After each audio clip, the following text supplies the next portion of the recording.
In the early morning hours of May 9th, 1837, the paddle wheel steamer Ben Sherrod, traveling from New Orleans to Louisville, caught fire. The public would later be shocked as details of the disaster emerged, highlighting the grossly irresponsible way in which the Mississippi River trade was being conducted. Once national news, the fire and explosions aboard the Ben Sherrod and the victims of the disaster have now become nearly forgotten history, not even warranting their own page on Wikipedia.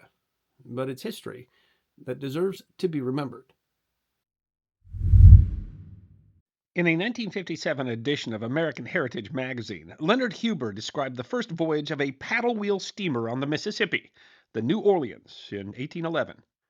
The first journey happened to coincide with the year that a great comet crossed the sky, taken by many as a sign of ill omen. Huber writes, neither the river nor the people watching it from its banks had ever seen anything quite like the bizarre craft which hove into sight in the year 1811. And there's good reason to doubt if any boat, before or since, had such a journey, a Homeric trip on which anything might happen, and nearly everything did. This was the maiden voyage of the New Orleans, the first steamer on the Mississippi River. The New Orleans, built as a partnership between Robert Fulton and Nicholas Roosevelt, great-grand-uncle of future President Theodore Roosevelt, ran into navigational hazards. Indians, who turned out not to be hostile, a fire on board, which turned out to be distressingly common on the steamboats of the river, the birth of Mrs. Roosevelt's son Henry, and notably the Great New Madrid, Missouri earthquake. The boat itself was so surprising that the residents of Louisville warned that it might go downriver, but would never make it back upriver. And the startled Chickasaw Indians they encountered called it Penelora, meaning fire canoe. But the Homeric journey of the New Orleans was the harbinger of the future. Huber writes that 55 years later there were several hundred boats, large and small, operating out of New Orleans. It was possible to book passage on one of 41 lines to Pittsburgh, Cincinnati, Louisville, St. Louis, Vicksburg, Nashville, Florence, Shreveport, and Jefferson, to say nothing of countless places on tributary streams. 6,000 steamboats of more than 1,000,000 tons in aggregate were built and run on the Mississippi and its tributaries from 1820 to 1880. From early on, steamboats had their problems.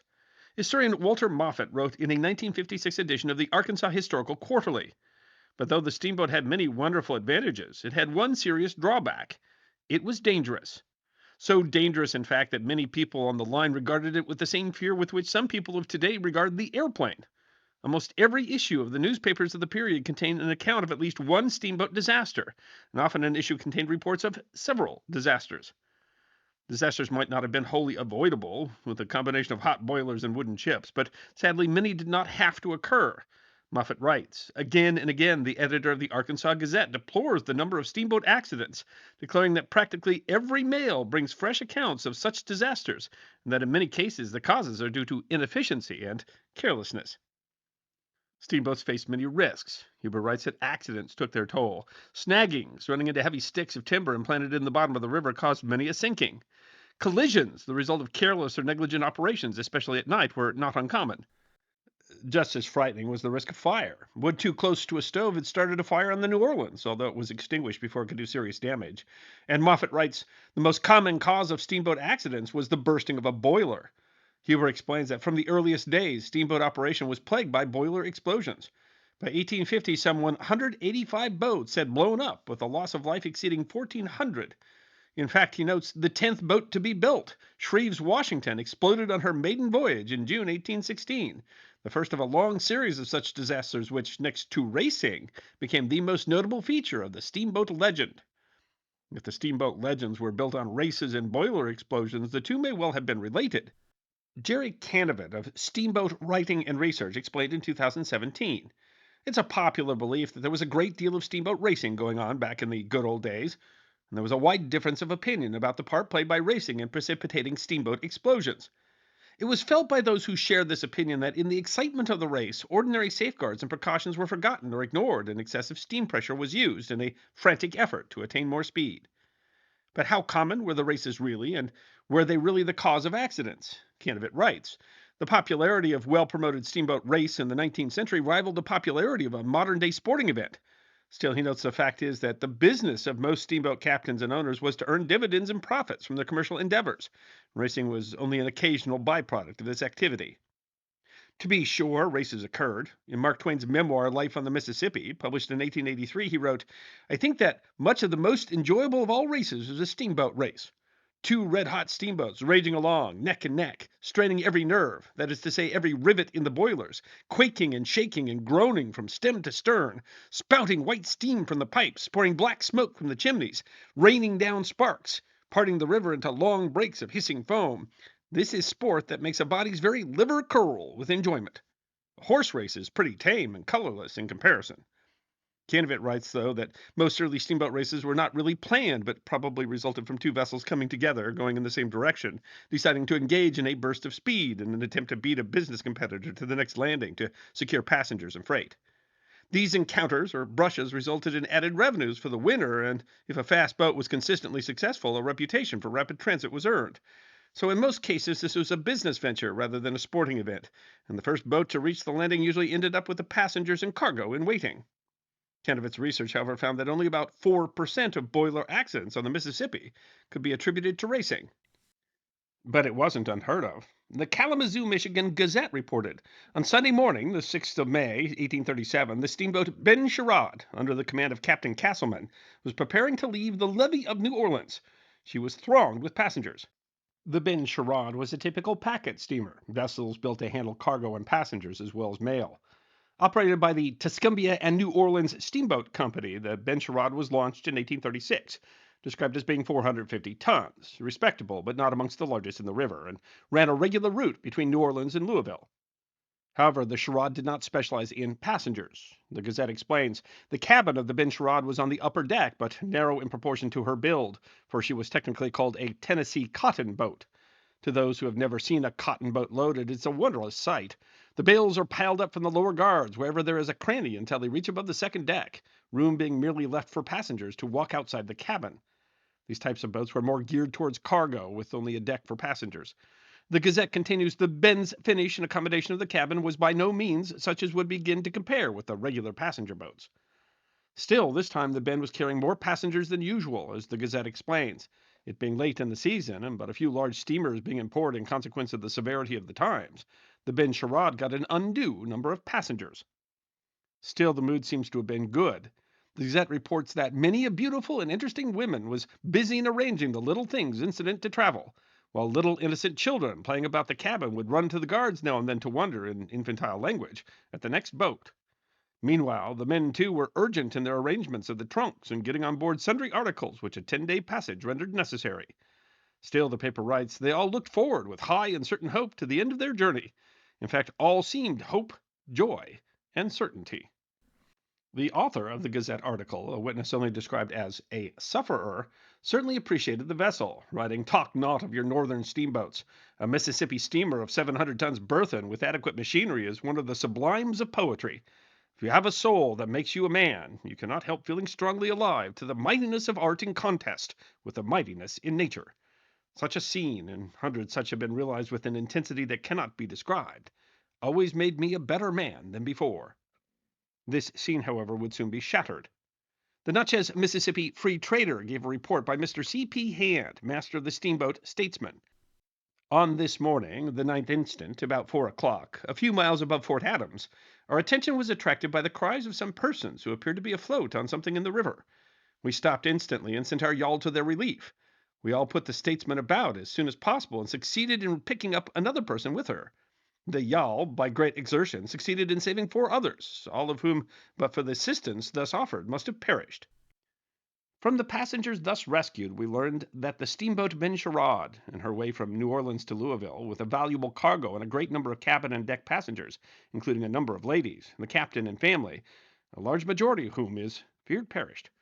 It was indeed an appalling sight to behold the noble structure, which but a few hours before we came up with her, was steaming the mighty Mississippi in buoyancy and pride, a prey to contending elements of fire and water. As if that was not terrible enough, he reports that while endeavoring to save some of the unfortunate passengers and crew, we heard several tremendous explosions, one supposed to by some of her passengers to be her boilers, some we knew to be powder, from the vivid light reflected on the water for miles above and below. By the next day, the scope of the disaster became clear. The Free Trader reported that the whole boat seemed to be suddenly engulfed in flames, and shrieks of nearly 200 persons on board now rose wild and dreadful. The cry was, to the shore, to the shore, and the boat made for the starboard shore, but did not gain it, as the wheel rope might have given way, or the pilot been driven by the flames from his station. The steam was not let off, and the boat kept on. The scene of horror now beggared all description. Of the large number of married men on board, but 2 were saved. The rest perished with their families in an endeavor to save them. Of 28 ladies on board, only 2 were rescued. The tragedy of the deaths was even more galling, however, when the conduct of her crew came to light. It was determined that at the time the Ben Sherrod had been racing. The witness wrote in the Gazette, on Tuesday evening, the 9th of May, 1837, the steamboat Prairie, on her way to St. Louis, bore hard upon the Ben Sherrod. It was necessary for the latter to stop at Fort Adams, during which the Prairie passed her. Great vexation was manifest by some passengers that the Prairie should get to Natchez first. The subject formed the theme of the conversation for 2 to 3 hours, the captain assuring them that he would beat her anyhow. The captain's method for beating the Prairie, he writes, was a problem. In order to exert his crew to stoke the boilers, a barrel of whiskey had been turned out, and permission of the hands to do as they pleased. As may be supposed, they drew upon the barrel quite liberally. The crew, in an attempt to get them to push the boilers and boat to extremes, had become quite drunk.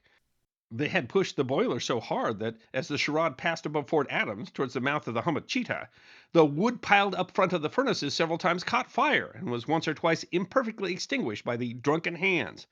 The steam was created so fast that it continued to escape through safety valve, and by its sharp singing told a tale that every prudent captain would have understood.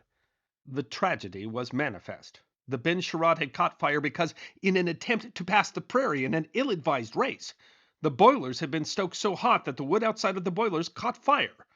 Still, the boat could have been saved, except that the crew was drunk, and the captain asleep in his cabin. The sufferer lamented. Now came the trying tournament. Hundreds leaped from the burning wreck into the waters. Mothers were seen standing on the guards with disheveled hair, praying for help. Their dear little innocents clung to the side of their mothers, and with their tiny hands beat away the burning flames. Sisters called out to their brothers in unearthly voices, saying, "Save me, O brother!" Wives crying to husbands to save their children, in total forgetfulness of themselves. Shall I never forget that scene, that hour of horror and alarm?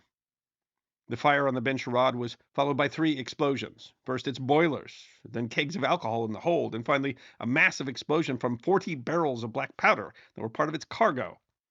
Perhaps even more disturbing, the tragedy was avoidable. An inquiry later found that the Sherrod had been on fire and was known to be so by the hands on said beat, some time before the alarm was given to the passengers in the cabins on the lower deck, and ample time elapsed after the discovery of the fire to have run the boat ashore and landed every passenger on her. She had been then exceeding not 200 yards from the shore. Captain Castleman's failure to do so, the inquiry found, reflects on him the greatest dishonor, not only as a commander, but as a man. The sufferer writes, he was careless about his trust. He was guilty of a crime that nothing will ever wipe out.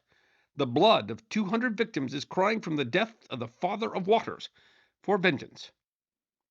But the tragedy was then compounded. The inquiry reports that a boat named Columbus had stopped and was trying to rescue passengers, but the steamboat Alton came down and was hailed by the captain of the Columbus.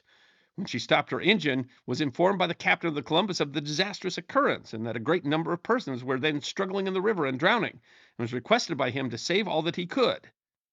But to the eternal disgrace and mortification of humanity, this monster in human shape, surrounded on all sides by human beings begging and imploring for assistance, and assailed from every quarter by the piteous shrieks and cries of the dying, passed unheedingly on his way, amidst the distressing scene, running his boat over many, and drowning others by the waves created on his passage. The inquiry did not spare words regarding the conduct of the captain of the Alton. Captain Doherty, the inquiry concluded. The conduct of Captain Doherty of the Alton was barbarous and inhuman, and base enough not only to ensure him the undisguised contempt and reprobation of his fellow man, but to place him, if possible, below the level of his species. It's not even clear exactly how many died. The fire came so quickly that the manifest was lost, so we don't know exactly how many people were on board, although contemporary accounts suggest around 150 people were drowned.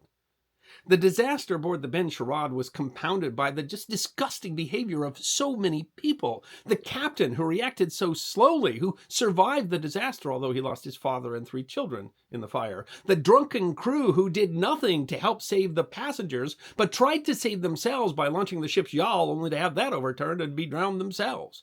The unconscionable behavior of the captain of the Alton, who not only refused to stop and help survivors, but plowed his ship through the middle of the drowning people, causing more of them to drown. Even stories of a man who was in a canoe and refused to save anybody who didn't promise to pay him for it. Although there were praises for the captains of the Columbus and the Statesmen, who did the best they could to save as many as they could.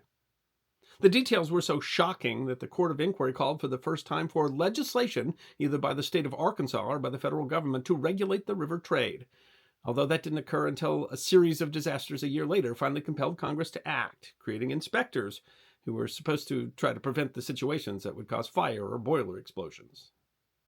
I hope you enjoyed watching this episode of The History Guy, and if you did, please feel free to like and subscribe and share The History Guy with your friends. And if you also believe that history deserves to be remembered, then you can support The History Guy as a member on YouTube, a supporter on our community at Locals, or as a patron on Patreon. You can also check out our great merchandise shop, book a special message from The History Guy on Cameo.